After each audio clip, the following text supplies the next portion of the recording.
Selamat siang Pak, perkenalkan nama saya Lucianus Hendrik Simbolon dengan NIM 122370157. Saya di sini akan menjelaskan materi yang saya dapatkan ketika mempelajari pengantar estimasi sumber daya pada pertemuan 3.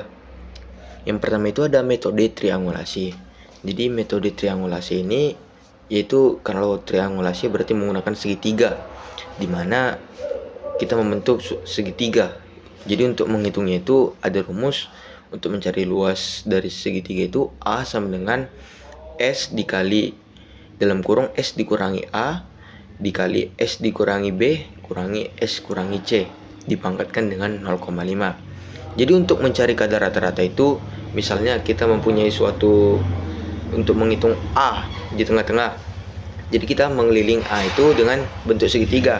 Misalnya kita mengambil 3 titik. Titik pertama, titik kedua, titik ketiga. Di mana titik pertama itu adalah K1 dengan T1 dengan lalu K2 dengan T2 dan K3 dengan T3. Di mana itu K sama dengan adalah kadar dan T adalah tebal.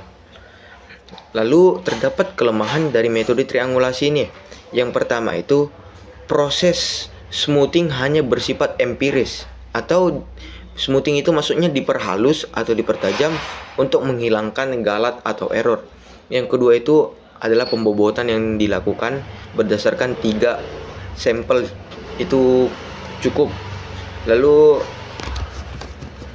dari 3 sampel itu kalau diambil sedikit makanya itu cukup beresiko, terutama heterogenitasnya tinggi.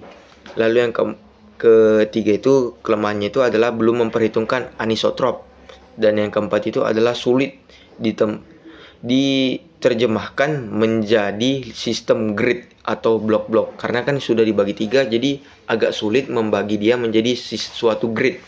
Lalu ada itu metode poligon.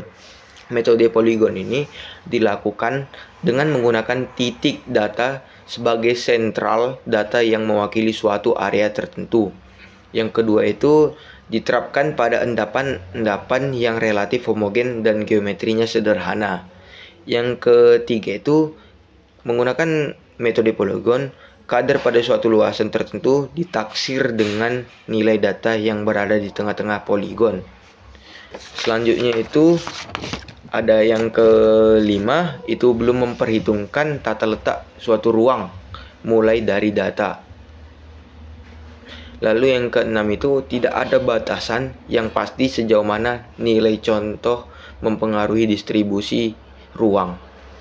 Metode poligon itu kita membentuk suatu poligon, yaitu nanti biasanya itu ada 5 titik, jadi membentuk suatu poligon lalu dihubungkan. Sekian materi yang dapat saya sampaikan. Terima kasih Pak.